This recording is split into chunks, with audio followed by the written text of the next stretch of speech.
without further ado, I'm going to introduce Skye Forster. Many of you know him as past president of the Colorado Springs World Affairs Council. He's recently back from Czech Republic, where he had a Fulbright, and he is principal now at CGST Solutions and a former Brent Scowcroft Professor of National Security Studies at the U.S. Air Force Academy. Skye, friendly Skye. Thank you, Bill, and good morning, everybody. And we are in for a great treat. This is going to be a very rich and fast-moving hour. We have, as Bill just said, we're going to talk about 4 books today. One of them briefly, Tom Wright's book, and all of these are going to be available for sale outside. Tom Wright's book is All Measures Short of War, and I've read all of these, and I commend them to you.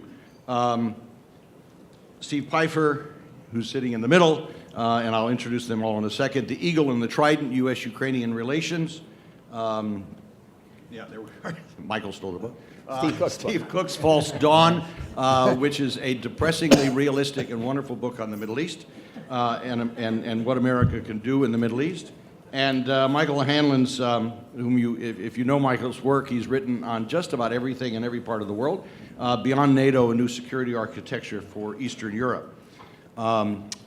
Michael Hanlon is from Brookings, Steve Pifer is from Brookings, and Stephen Cook is from the Council of Foreign Relations. I won't say anything political about Brookings versus the Council. But special thanks to all of you for bringing your expertise to here. I want to open just with a very brief couple of sentences about each one of the books, because I really, and then our conversation is going to range widely. Tom Wright is not able to join us, but I want to highlight his book and recommend it. He captures the nuanced dilemmas of American grand strategy, because he's really talking about America's evolving role in the world. As I said, the title is All Measures Short of War. It's a rich and wide-ranging survey of American challenges and opportunities in Asia, Europe, and the Middle East in particular. And even though Michael's book is on NATO, he's offered to kind of take us to the Pacific and Asia as well. Tom Wright concludes in his book, and the themes we'll come back to in a second, that the world is not converging on a liberal order like many of us had hoped, particularly those of us with gray hair, that the 21st century will be defined by competitive power relationships more than cooperative ones, that the U.S. still has a vital interest in seeking to advance a liberal world order, but our influence is sorely limited, and he outlines a strategy that he calls responsible competition, which any academic in this room will recognize is this persistent effort to blend liberalism and realism. Steve Cook's book is False Dawn, Protest, Democracy, and Violence in the 21st Century in the Middle East. It is a sobering and detailed analysis of the events in the Middle East, focusing particularly since the Arab Spring on Tunisia, on Egypt, on Libya, and Turkey. It is extraordinarily comprehensive in its detail. So particularly for students in the room, this is a must-read if you're studying the events of the Middle East. But his principal thesis is that the Middle East has changed less than one thinks. It's still authoritarian. It has weak institutions. It has elusive identity. And no real revolutionary change has happened, notwithstanding the Arab Spring. And a theme, again, much like Tom Wright, that the U.S. has very little leverage in this process. Steve Pifer, who was, in addition to his distinguished time as a non-resident senior fellow at Brookings, was ambassador to Ukraine, and then Deputy Assistant Secretary of State for Russia and Ukraine, spanning 2 administrations, Republican and Democrat. Like Steve Cook's, it's very rich in background detail.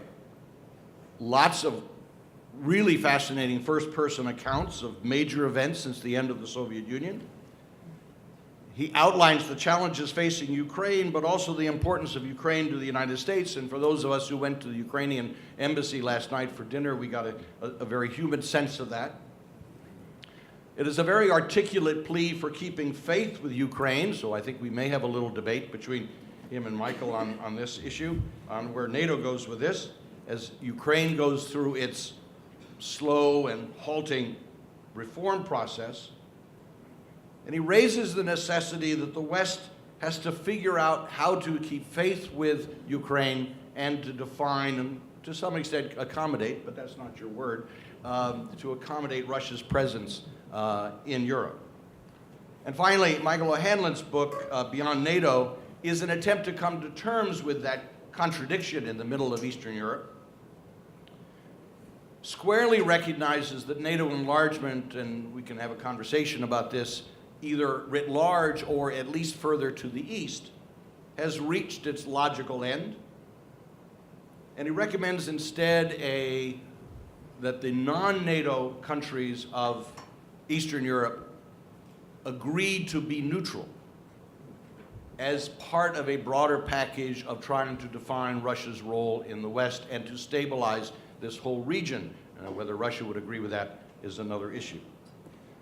So what strikes me about all four of these books, and the reason I wanted to give you this sense, even though we're talking about different parts of the world, and Michael's going to take us to Asia as well, is that all of these underline a couple of important conclusions that relate to the theme of this conference, and then I'll shut up. One of them is American leadership in the world is important. The second is that the problems are increasingly intractable, or at least intractable, maybe they always were.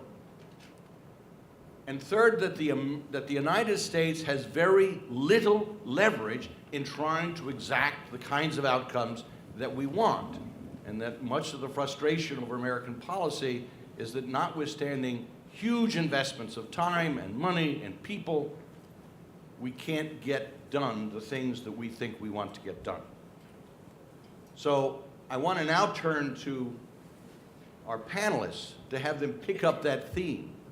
What are the implications for America's role in the world as you see it through the lens of the regions that you're focusing on, whether it's the Middle East or whether it's Eurasia, or whether it's the Far East? And I'll begin with Stephen Cook, who's just freshly back from sunny downtown Riyadh. Thank you very much, Sky, and thank you all very much, and thank you to the World Affairs Council for the opportunity to speak this morning. As Sky, who, by the way, I think it's kind of cool, a guy from the Air Force Academy in Colorado Springs named Sky. I'm sure I'm not the first person to point that out. I am back from very sunny Riyadh and very sunny Saudi Arabia. That's about all I can say about it at this point. But I think just to kind of drill down a little bit on your theme, what is important to recognize about the Middle East is that there is this duality. There are conflicts in places like Libya. There are conflicts in places like Egypt. There are conflicts in places like Yemen. There are conflicts in places like Iraq, where we have significantly less ability, influence, power to influence the trajectory of politics in those countries.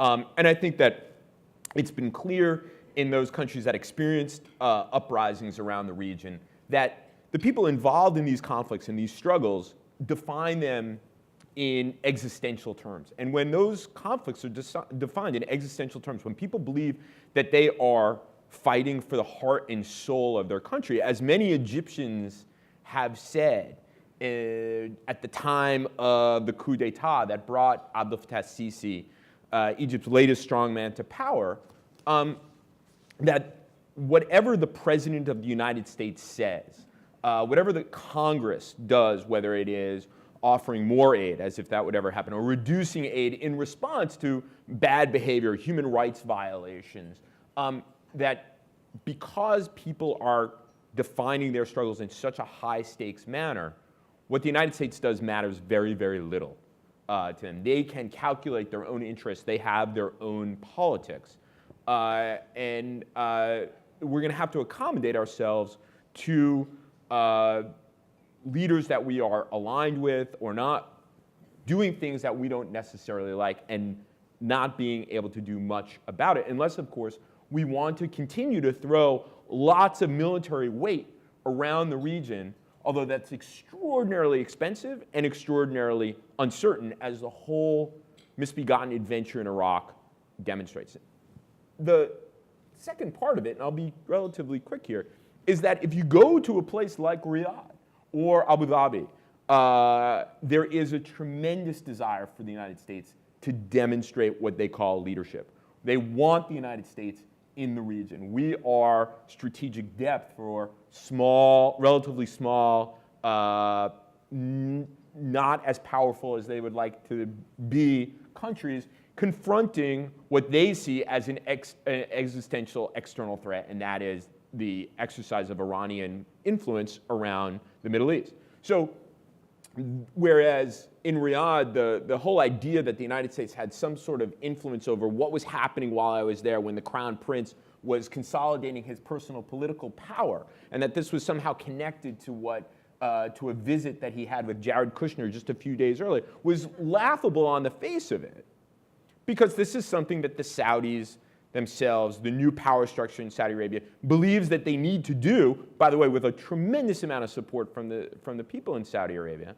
And regardless of whether the President of the United States says we don't think you should be locking up hundreds of people in the Ritz-Carlton, the Saudis are going to do it. But at the same time, they say, please help us in our struggle against Iranian influence and power in the region. Sure. Yeah.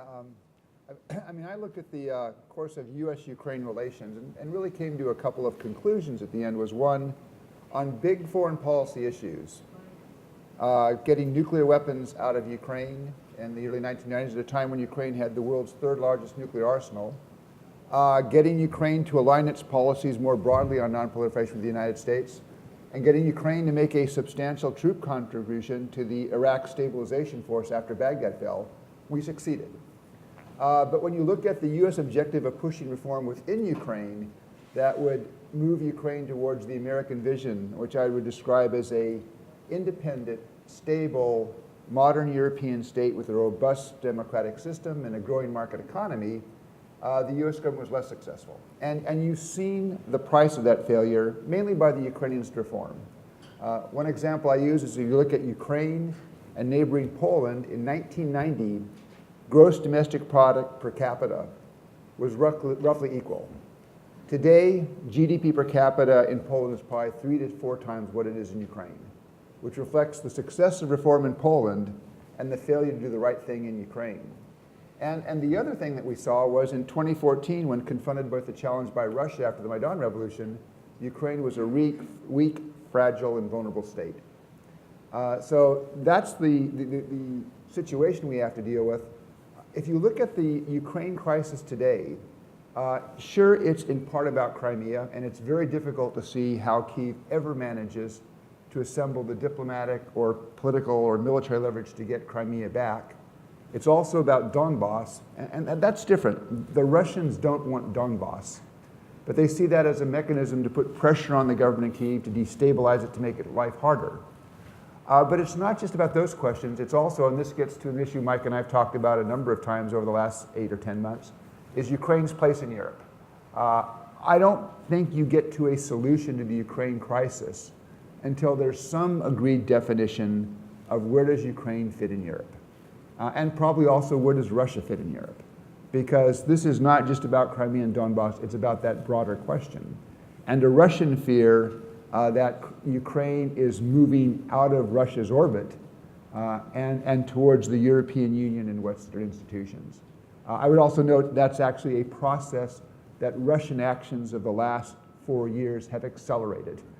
You now have, I was in Kyiv after the Maidan Revolution in 2014, and a Ukrainian colleague told me, he said, you know, Vladimir Putin has succeeded where centuries of Ukrainian nationalists have failed.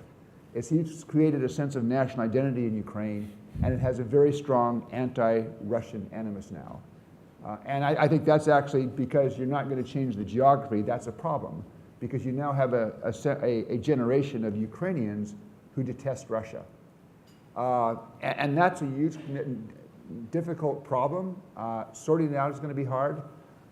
It does call for continued American engagement because I don't think the Europeans have the political, the diplomatic weight to solve this Russia-Ukraine crisis on their own. And also it comes back, I think, to a key American interest, which is what kind of Europe do we want?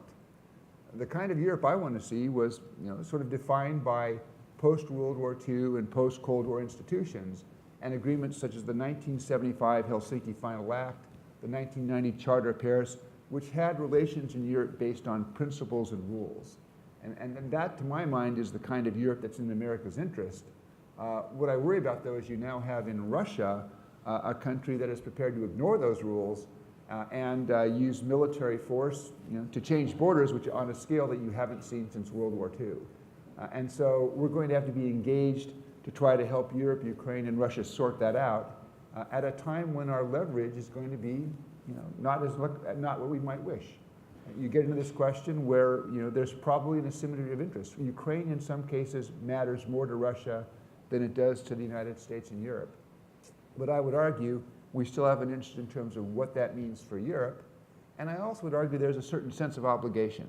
And this goes back to 1994, when we persuaded Ukraine to give up the world's third largest nuclear arsenal, which was, by the way, consisted solely of nuclear weapons designed and built to strike the United States. And at that time, as part of the arrangement, we committed to respect Ukraine's sovereignty, independence, and territorial integrity, and not to use force against Ukraine or threaten force. Russia has made the same commitment. They violated that, and I think there's a certain obligation now on us to be helping Ukraine. And just a note for those of us who went to the Ukrainian embassy last night, you noticed that the text of the Budapest Declaration was sitting right in the front hallway so that everyone would know that it was there. There was nothing subtle about it at all. I helped negotiate the Budapest Memorandum. I am reminded of it every time I go back. You're the one who helped get rid of our nuclear weapons, and I think there's actually this mistaken belief in Ukraine that had they kept nuclear weapons, that everything would be rosy now. And I try to remind them that, look at North Korea, in terms of the pariah state that North Korea has. And Ukraine not beyond that level, but the sorts of political and economic developments with the West that happened in the 1990s and 2000s would not have happened with a nuclear-armed Ukrainian state. Michael, you want to talk a little bit about the thesis of your book with respect to European security architecture, and then take us to that other part of the world where we do have lots of influence to solve problems, like North Korea. Thank you. Well, good morning, everyone. First thing I want to say is I think you can all see why those of us at Brookings are a little bit unhappy that Steve Pifer is semi-retiring to California in short order. We're going to miss him dearly as a colleague, and also why we still regret and resent Richard Haas, sort of the George Steinbrenner of think tanks, stealing away Steve Cook from us 15 years ago. But seriously, it's a thrill to be up here on this panel with the two of them and with you, Sky. And I'll just say a very brief word about my idea, because you summarized it very well, and Steve Pifer, such credentials in this area and has written such a magnificent book, and everything he just said I agree with. But I'm about to say something that he won't agree with, which is that I actually think keeping the NATO option alive for Ukraine has become counterproductive, and I'm not sure the option really is even alive. So I'll just remind folks that in 2008, President Bush and Secretary Rice tried very hard to get a so-called membership action plan for both Ukraine and Georgia at the NATO summit that year. And our European allies didn't want to go along with it. So the compromise was to say that someday we'll bring in Ukraine and Georgia, but with no interim security guarantees or protection whatsoever, with no schedule as to when, and by the way, with the condition that, like with all other previous NATO aspirants, you have to solve your territorial disputes with your neighbors before you can join, even if you didn't cause those territorial disputes. So it's a perfect formula for indefinite paralysis. And that's part of why I want to propose this kind of a neutral zone that, by the way, Russia would have to do a lot for this to be a viable option. And we should not agree to it unless Russia were prepared to do all these things, including allow Ukraine and Georgia, should it someday be mutually in the interest of them and Europe, to join the European Union, and also for Russia to solve, to mutual satisfaction, the ongoing problems in the Donbass and in northern Georgia. And Steve's a skeptic as to whether Russia would ever do that, as to whether NATO really is the driving impetus for a lot of its actions. And I'm not, by the way, blaming NATO expansion or justifying Putin's actions in terms of what we've done in the past. There's no justification for what Putin's done. On the other hand, the last thing I'll say is that our great scholar of antiquities, Thucydides, would have recognized Putin's behavior as very, very human. and in some sense predictable, even if it's indefensible. Because Thucydides talked about humans are motivated by three things in world politics and in war. Two of them are the same thing that drive the stock market, fear and greed. But the third is pride or honor. And I think it was somewhat predictable that if we continued to move NATO further and further and further east, that Russia, which largely saw NATO as the adversary and competitor from the Cold War, at some point would resent it enough that a figure like Putin could exploit that resentment internally to come onto the world stage and then do the kinds of things he's done. So that's not a justification for Putin, but it's also to say this was not entirely unpredictable. And given that we're sort of stuck on the expansion path now, I think it's time to reassess. That's all I'll say about that, and I've already said probably a lot, so let me be brief on Korea. But I want to say really just two things, remaining 60 seconds of my time. One is that I actually think American influence is a little better than we're giving it credit for. Steve made an excellent point, Steve Cook, that as much as we can't, impose solutions on people, they want us. They want us engaged. And it's pretty striking that at this point in world history, with no single clear threat, we still have about 60 countries, about 1/3 of the world's countries, aligned with us in one way or another, either in formal alliance or in strong security partnership. And that is not something that international relations theorists were predicting when I was a grad student in the 1980s, and people were talking about how countries behave and how they balance against each other and against perceived threats. And the notion that sort of 60 countries, 2/3 of world GDP, would be even loosely aligned in this broad community of nations that we, at least very loosely, help lead, would not have been predicted. It's sort of striking how well we've held together and how much that has really preserved a lot of the international order. So yes, Tom Wright is worried about Russia and China. I know all of us are. But it's also interesting that the way in which Russia is flexing its muscles is in two very limited pieces of territory in the former Soviet space. And what China's doing is primarily to build up sandbars that are uninhabited. And that's a little bit more benign than how rising powers have historically behaved when they've had the means to do so. And I give a lot of credit to the US-led alliance system that has made it pretty implausible for Russia or China or most others to do anything particularly egregious without risking a huge price. So I think we have to give ourselves a little bit more credit and remember that the fundamentals are pretty strong in many ways, even if there are a lot of specific crises and challenges at the margin. So that's the first point I wanted to make, and maybe somewhat counterintuitive. The second point, and I'll just throw this out there as a tease and we can go into it more in detail later, is that I actually think President's trip to Asia was not that bad. And I might be the only person in Washington to be saying that right now, it feels like. Certainly I'm the only Democrat that I know who's saying that. And maybe other Democrats want to kick me out of the party. The phrase was not that bad. The phrase is not that bad. But I actually think in Northeast Asia he did pretty well. Because in Northeast Asia, he didn't solve the North Korea problem, as you alluded to, and I'm not sure he's going to. And he scares me in how he handles Korea sometimes. But there's also the potential to use this brinkmanship that he himself is employing to potentially get the Chinese to be a little more willing to squeeze North Korea than they have been historically. And also the relationship building with Prime Minister Abe in Japan, President Moon in South Korea, and President Xi in China, I'm actually impressed by. And I think nobody would have predicted that a year ago when Donald Trump had just been elected president. The idea that he could actually have good relations with all three of those individuals. Now, it may sort of be papering over their differences, and he goes and he says weird things in China like, I don't blame you for exploiting bad trade agreements that my predecessors negotiated. That's a little bit of a weird thing to say. But it might also have a little bit of potential genius hidden within it, because he's basically saying to Xi, you can't keep behaving this way. And I'm not going to tolerate the same kind of US-China relationship, but I don't want to rub your face personally in the mud to make that point. I'm going to find an indirect way to do it. I don't mind beating up on Obama. I don't even mind beating up on Bush.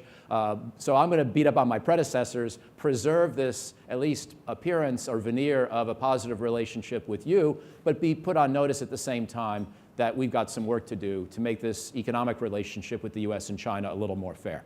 I'm not predicting it's all going to work out well. And when I say genius, that's a little bit tongue-in-cheek because I think it's more impulsive than anything else. But I think there probably is a way to stitch together some of what he's been saying and doing in regard to Northeast Asia into a coherent strategy. And luckily, last thing I'll say, he hired a national security team that's capable of finding, maybe genius is a little too strong, but finding colonels of a policy within what Trump's been doing and saying and stitching it together into a broader strategic whole. I certainly think the world of Secretary Mattis, I think the world of General McMaster. I think Secretary Tillerson has some strengths, although I have some issues with him as well. Nikki Haley is, I think, off to the races in New York. So the team to me looks good, and so I'm going to stay at least modestly hopeful. Well, we like modestly hopeful. And actually, it's like so many of these things when you discuss foreign policy, you always have two words to describe something, both of which are a little bit in tension. And actually, in Tom Wright's defense, his strategy is, as he calls, responsible competition. Right. So there's a recognition that it's competitive, but that there is a sense that we need to do this in some responsible way. It's a great book. But it is a great book. But one of the things I want to come back to, and the way we're going to, we've got a couple of broad themes we want to kick around here for about another 10 or 15 minutes, and then we're going to open it up to you all. And then there will be time to buy some books and sign books before going to think tanks this morning. So that's our route of march today. But all of you have laid out in one level or another this imperative of continued American engagement, fully recognizing that it's probably a never-ending engagement that doesn't have a clear outcome, that we're not really going to solve. Americans like to solve problems, right? But we're not going to solve these problems. We're going to have to manage North Korea. We're going to have to manage the Middle East. We're going to have to manage Europe and Eurasia writ large. But it's an enduring management process. Mm-hmm. The question I have for you is that a sustainable political commitment for the United States? Because this coalitional alliance structure, Michael, that you referred to, is a product of the Cold War, is a product of a bipartisan consensus in which these things were taken almost as a given as an element of American foreign policy. And sometimes I'm hopeful and sometimes I'm less hopeful that there is a sustainable commitment, whether it relates to the Middle East or Ukraine or dealing with China or our allies in Japan and South Korea. So, gentlemen, what do you think? I guess I'll start. And let me also say, Mike, when the president went to Riyadh in May, I wrote a piece saying that the president's visit to the Middle East wasn't all that bad. And man, did people, the emails that I got from people was extraordinary. And it wasn't. But let's talk about the bar, It the wasn't bar is all low. that It bad. wasn't all that bad. No, could- actually, there were aspects of what the president said in Riyadh that I thought were on point and exactly to the moment of where the Middle East, and that relates to my book and the question that Sky just asked, which is, he said that the United States was done. Essentially, he said the George W. Bush administration's freedom agenda that President Obama continued reluctantly only after the uprisings began was over, and that there were broader priorities right now. And I think that was a recognition, not that the United States doesn't stand for certain things,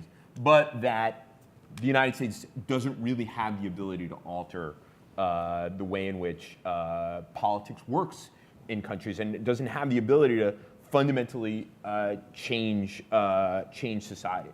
Now, I think your question, though, Sky, is really more about us than it is about the Middle East, right? The Middle East leaders in the Middle East are going to continue to do things that will need to be managed, that we have core interests in the Middle East, notably the free flow of energy resources out of the region, helping to ensure Israeli security, making sure no country dominates the region that puts those two other interests at risk. But our commitment is really a function of what's happening here in the United States. And when King Salman went to Moscow a number of weeks ago, he was there to talk about oil, but he was also there as a way of hedging against the United States. Not against the United States, but hedging on about what's happening here. I spent a good part of my career in Egypt, looking at Egypt, writing about Egypt, talking to Egyptian military officers. I had an extraordinary conversation with a senior Egyptian military officer not that long ago, in which he basically said, we want to be aligned with the United States. There is no other country on the face of the earth that we want to be aligned with more than anything else. But we look into your politics and we see dysfunction. we're not convinced that you can continue to provide the assistance that we need. Now, the Egyptians may not really need the assistance that they think they need, but nevertheless, they look at it and they say, this is a country in which politics is totally dysfunctional, cannot get anything done. I mean, it's like them to say that, but nevertheless, this is what, and I think that's happening throughout the region. And when we talk about an American commitment to the region, we have a significant number of forces in Syria, a significant number of forces in Iraq. We are engaged in the Yemen fight. Why do we think that there's been no new authorization for the use of military force? Because no one wants to tell the American people we're going to be there for a long time. Because most of the American people really don't want to be in the Middle East for a long time. And the people in the Middle East know this. And they believe that the United States is ultimately going to leave, and thus they're hedging their bets. So until I think we figure out what it is that we actually want and what's important to us in the region, those countries that are aligned with us, this political order that we built, not really for the Cold War, but really came into being post-Operation Desert Storm, that continues to exist, but the people who are part of that American-made political order in the Middle East are wondering whether the American part is going to be there. So they're reaching out to the Russians, the Chinese, the French, the Germans, the Brits, in seeking alternatives. There is no real alternative, but they look inside what happens in this city, and they're very sophisticated observers of American politics, and they're not convinced that we'll be here.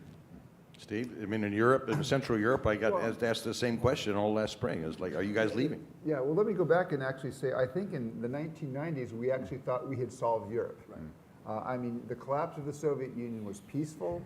You had the enlargement of NATO and the European Union to integrate those former members of the Warsaw Pact, but it was also accompanied in parallel by an outreach to Russia. I mean, when I worked at the National Security Council at the White House in the mid-1990s, you know, President Clinton was very much focused on, in parallel with enlarging NATO, but also reaching out to build a NATO-Russia relationship, the idea being that we would make that relationship so cooperative that in the end Moscow wouldn't care that NATO enlarged because they would see NATO as a security partner. Now, I think, retrospect, a couple of mistakes. One is we underestimated just how much antipathy there was in Russia to the very idea of NATO. And we overestimated how much we could do to overcome that antipathy. Today we're dealing with a Russia that is stronger than Russia in the 1990s. It is trying to rewrite the European security that's emerged over the last 25 years because it believes that Russian interests are disadvantaged by that order. And the case, I think, for sustained American engagement where, you know, we're not going to be able to see an end to this for some time to come, is we have to ask ourselves what kind of Europe makes the most sense for American interests. And I would argue that one where people play by rules and principles, that's the kind of Europe that's in our political, our diplomatic, our economic interest. And we need to, therefore, to push back against a country that is prepared to use military force to change borders and to influence other countries and to engage in other things, information war, cyber war, to undermine Western institutions. So there is a struggle here that I don't think we can ignore in terms of our own national interests. I guess since Mike and Steve both gave the president credit for Asia visit and Riyadh being not as bad as it could have been, I would say that his visit to Brussels in May was worse than we could have imagined. Because he gave a speech where he publicly harangued allies to do what they should be doing, which is increasing their defense spending, and then failed to express support for Article 5, the idea that if one of the NATO members is attacked, it's considered an attack against all. Now, fortunately, he corrected that about a month later, but that's caused concern in Europe, saying, where is the United States going to be? Now, fortunately, and I agree with Mike completely, there's a very good team that he's assembled. General McMaster, Secretary Mattis are fantastic. And so far, if you look at what the president said as a candidate and what he's doing, actually there's a lot of continuity with the previous administration. I wouldn't say that too loudly near the Oval Office because that would go down badly. But there's a continuity, and I give credit to McMaster and to Mattis and to Secretary Tillerson, sort of keeping the United States engaged in Europe, recognizing that that engagement is important to American interests. And so I'm a lot more comfortable about where the United States is now than I was after Election Day in November of last year. But I still have a little bit of concern, and I think most of our allies in Europe have the concern is, what's that 3 a.m. tweet tomorrow going to say? Because the policy that we're pursuing with regards to Europe and with regards to Russia is not one that I believe the president instinctively feels. I'm going to ask you to comment on my question in particular with respect to Afghanistan, about which you've done a lot of writing, because we've just gone through this long policy debate, and you all can start getting your questions together now too. We've gone through this policy debate about how many troops we're going to send to Afghanistan, and the numbers not particularly earth-shattering. This is a long-term engagement that, again, nobody seems to want to do, but nobody seems to know how to not do it. And so again, it's this question of the political sustainability of America's investment. Yeah, it's a good question, and it does relate to, especially, I think, the Middle East and where Steve was discussing a minute ago. I think, like Steve Pifer, I think that we have to stay engaged in Europe, and I think our commitment's pretty rock solid personally. But I think the Middle East, as you say, the American people have their doubts. President Obama was always persuaded that he had to hasten the end of the Afghanistan mission because, and I'm told this by people who were in meetings with him, that he looked at the CNN polls or whatever, and the Afghanistan war was as unpopular as Vietnam, and therefore the country wouldn't sustain it. I mean, President Obama got elected president twice. I never have been elected dog catcher, but I still think he got the politics of that fundamentally wrong, because there is not an intensity about how Americans feel about Afghanistan unless they happen to be personally touched by it. And that's a very sweeping statement. There are some exceptions, but that's basically where we are. We went through 2012 in that campaign, Obama against Romney. Afghanistan was never an issue. We went through the campaign in 2016, and it was a little bit of an issue because Donald Trump said, I'm going to get out if I'm elected, and then lo and behold, he decided that he really couldn't or shouldn't. Overall, I think Americans are realists, and I think we don't give ourselves enough credit for our strategic patience and our realism. There are a lot of things we'd all like better about the world, including more burden sharing from allies. But in the end, I think what I would say to Middle Eastern friends and to Afghan friends and others is we sort of know the world's a tough place, and we sort of know there's not an alternative leader. And when push comes to shove, generally speaking, if a commitment can be kept reasonably limited in scale and have at least some success associated with it compared to the alternatives, we're pretty resilient and pretty steadfast. And so that's my take. Now, those are a couple of important caveats. You have to have the commitment be within certain bounds, and there has to be at least some sense of progress or at least not losing ground. On Afghanistan, a lot of people would say, well, where's the progress? And I would acknowledge that we haven't succeeded the way we would have liked. But also, Americans realize there's an extremist threat in South Asia that we just can't walk away from. And the Afghanistan presence allows us to have CIA and special forces bases in South Asia where we can watch extremists and strike at them when needed. And I think that is, frankly, justification enough for the Afghanistan presence for the foreseeable future. Because if you're going to keep those bases, you also need to do at least the bare minimum to keep the Afghan government in power and in control of at least a large fraction of its own territory where you can put your bases. So in that regard, if we're going to keep fighting extremism, we don't really have a good choice. My guess is that President Trump was ultimately persuaded to keep forces in Afghanistan by the argument that if you don't, it's going to create opportunities for ISIS and al-Qaeda that you said you were intent on preventing and denying. Politics abhors a vacuum. It's hard to see. Do we have anyone stepping up to the microphones? I see on the right. On the right. So usual protocol, we got 2 mics here in the room, and we'll just go back and forth as long as we can. Yes, sir. Hi, great to see all of you. Thanks for coming. And introduce yourself.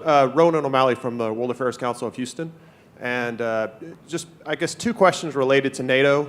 I think the future of the threat is probably more of what we'd consider hybrid warfare that Putin's, I think, perfecting with cyber warfare, political operations, and perhaps little green men who come in but aren't in an official Russian uniform.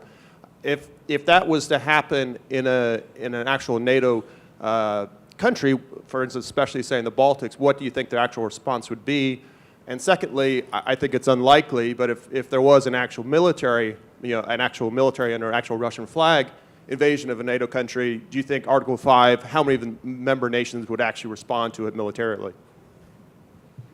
Yeah, let me say, I think Russian aggression against a Baltic state, either with little green men, as we saw in Crimea, Russian troops without insignia, or an actual conventional conflict, I would say really tiny prospect.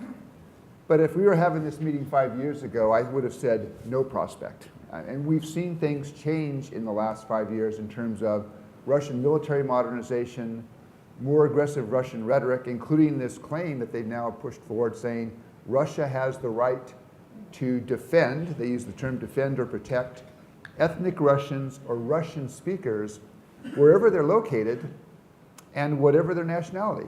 Brooklyn? Brighton Beach. Wow. Yeah. The Daily Show did a take on that a few years back. And that makes countries in the Baltics, where you have in Estonia and Latvia about 25% of the population is ethnic Russian, nervous.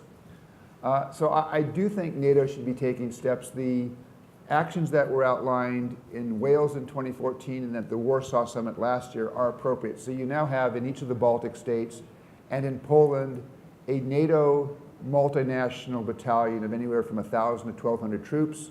We lead in Poland, the Germans, the British, and I think the Canadians are leading in the Baltic states. Now, 1,000 troops are not going to stop a Russian invasion. But what they do is they make clear to Russia that if you're considering this, you're going to be fighting not just Estonians and Latvians and Lithuanians, but you're going to be fighting Americans and Germans and Italians and British. And I think that actually works. I think that tripwire works. I go back to Thomas Schelling wrote about 50 years ago, he talked about the Berlin Brigade, and he said, what can the Berlin Brigade do, really, if the Soviets and the East Germans want to take West Berlin? He said, 2,000 American troops, what do they do against 10 Soviet divisions and 8 East German divisions? And he says, in essence, what they can do is they can die. He says, but they die in a way that ensures the full force of American military might comes to avenge them. So I actually think that those tripwires basically are they're expressions of commitment. And my guess is that if there were that kind of military action, most NATO allies would respond because they would recognize if they don't respond then, the alliance is finished. I mean, if it's not going to come to the aid of one member, then how do the other members have confidence that they too would then be protected? And so I think that holds. I would make one point, because I do think you're right, is we have to think, and this may not be just or even primarily a NATO issue. I mean, this is an issue for other parts of governments. How do you think about addressing the information war that we've seen, the interference in elections, the cyber conflict? And this is an area where I think we've got a lot of homework to do. Take cyber conflict. We've never articulated, to my mind, what is a red line in the cybersphere. Now, I think General Clapper, the former director of national intelligence, basically said, cyber intelligence is fine. He said, but weaponizing it, that's a red line. I think we need to think through and then articulate to the Russians and maybe the North Koreans and the Chinese, what are the red lines? If you do this in the cyber world, you should expect there to be consequences. And I don't think we've done that. I assume we have strong capabilities that we could retaliate, but unless we can communicate to potential cyber adversaries that there will be costs, and I don't believe the Obama administration did that, the Trump administration has not done that, to some extent we're leaving ourselves open to further cyber attacks. Just one sentence, if I could, on the question about military response, and I agree with everything Steve said.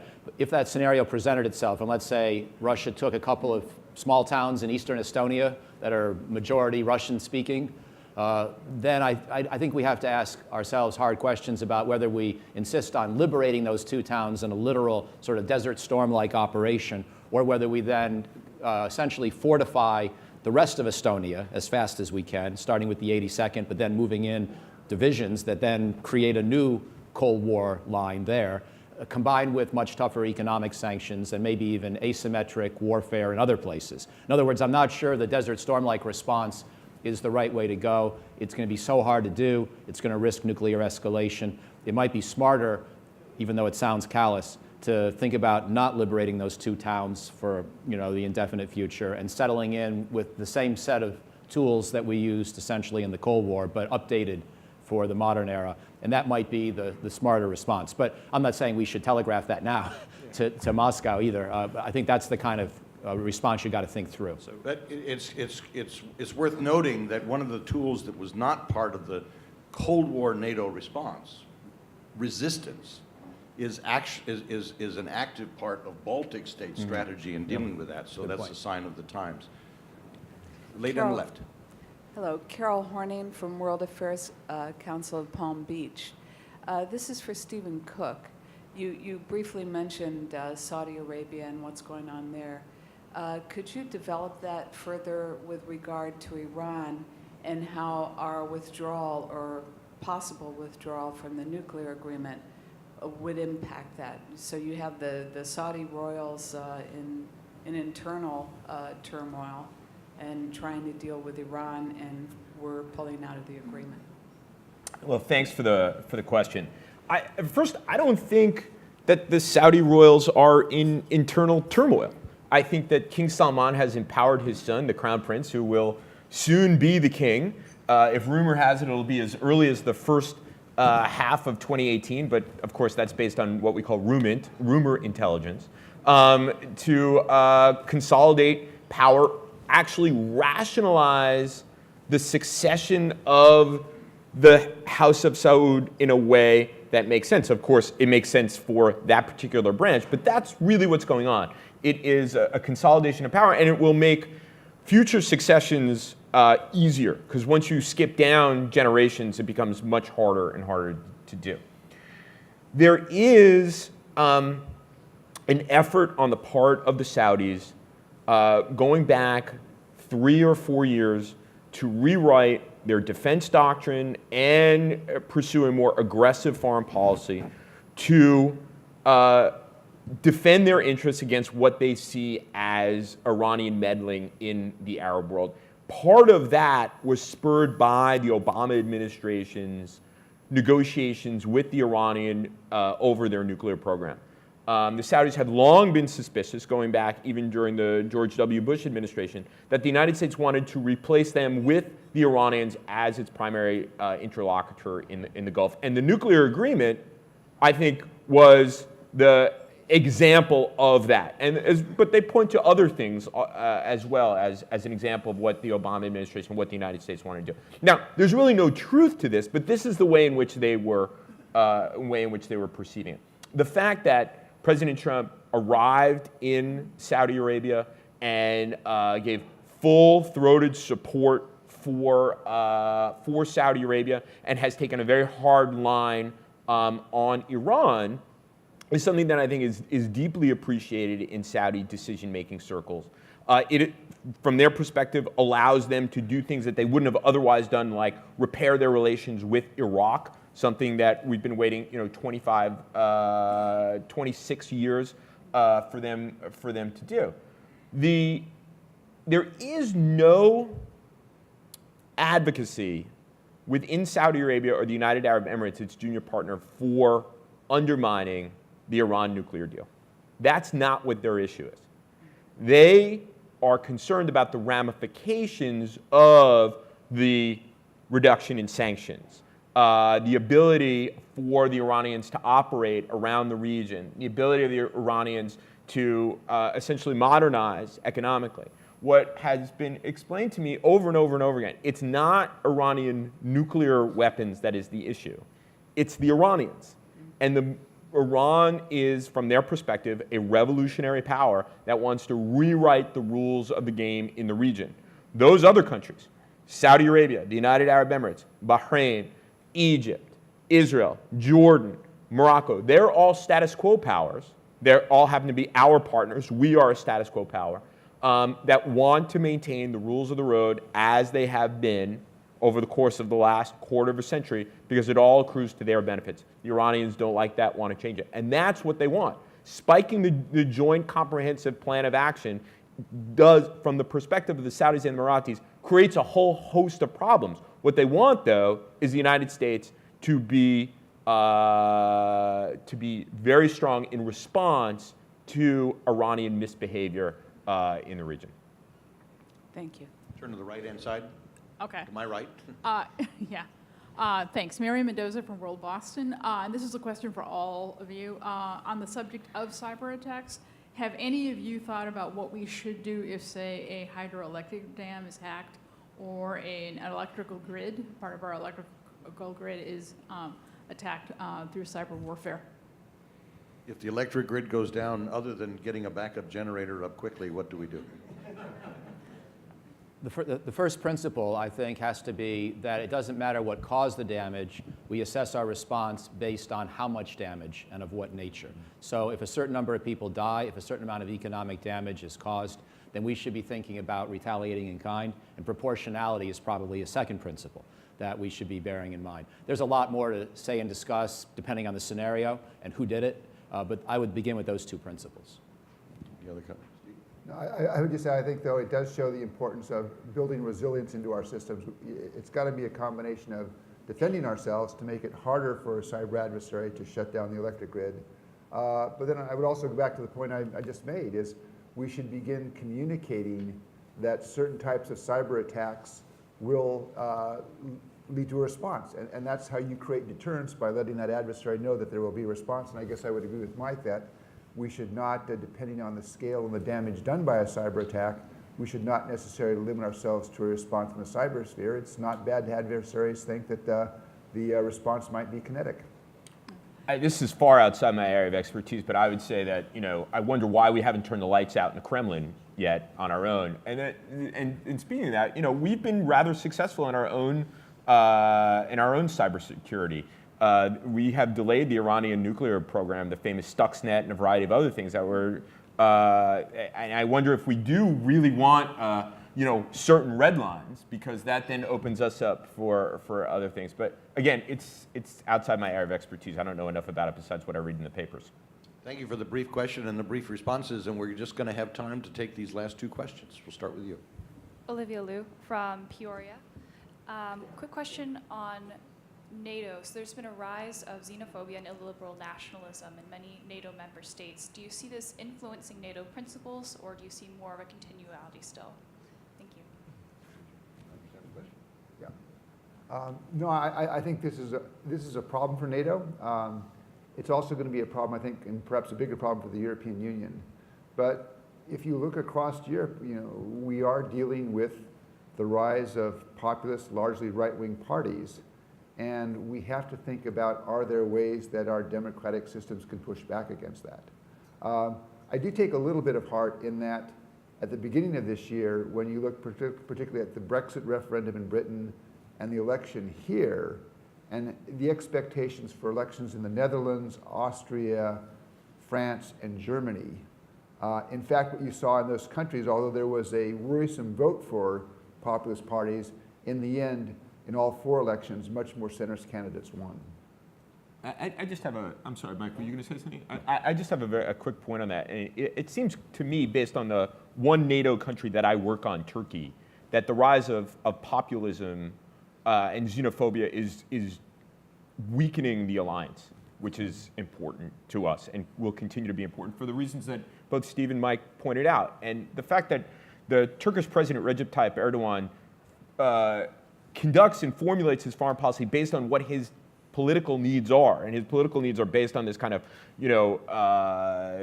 Turkish greatness and kind of sticking it to the West, leads Turkey in places that are, I don't think overall are healthy for the NATO alliance, whether it's purchasing or at least, threatening to purchase advanced Russian air defense systems, undercutting American and NATO policies in places like Syria and the Middle East more broadly, is certainly weakens the alliance.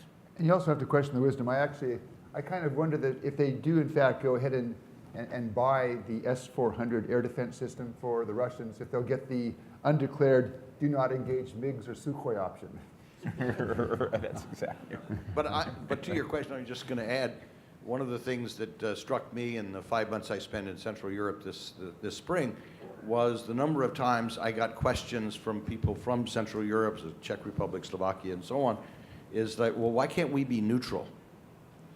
And so there is a certain generational sense that maybe multilateralism is not everything that it's cracked up to be, and that we have to, another issue for us to manage. And we're going to turn to our last question here. Perfect. So my question is pretty straightforward. What's your insight on the Saudi Arabia and the Qatari conflict? Because it wasn't mentioned, and that was surprising to me. And also, what's the President Trump or the United States stands on that? Because we know Qatar has the largest military base, American military base in the country. And if Qatar and Saudi Arabia are having this conflict, it might reflect that the area is not really stable. Well, I think it goes without saying that we have to worry about relative instability throughout the Middle East. But the word on the street in Saudi Arabia, and for the 36 hours I was in Abu Dhabi, is this is essentially going to be a frozen conflict. The Qataris will continue to be isolated from the region. In fact, I flew from Dammam in the eastern province to Abu Dhabi, and we just skirted around Qatar because you can't use Qatari airspace. And Qatar was on the moving map on the plane, but it wasn't named.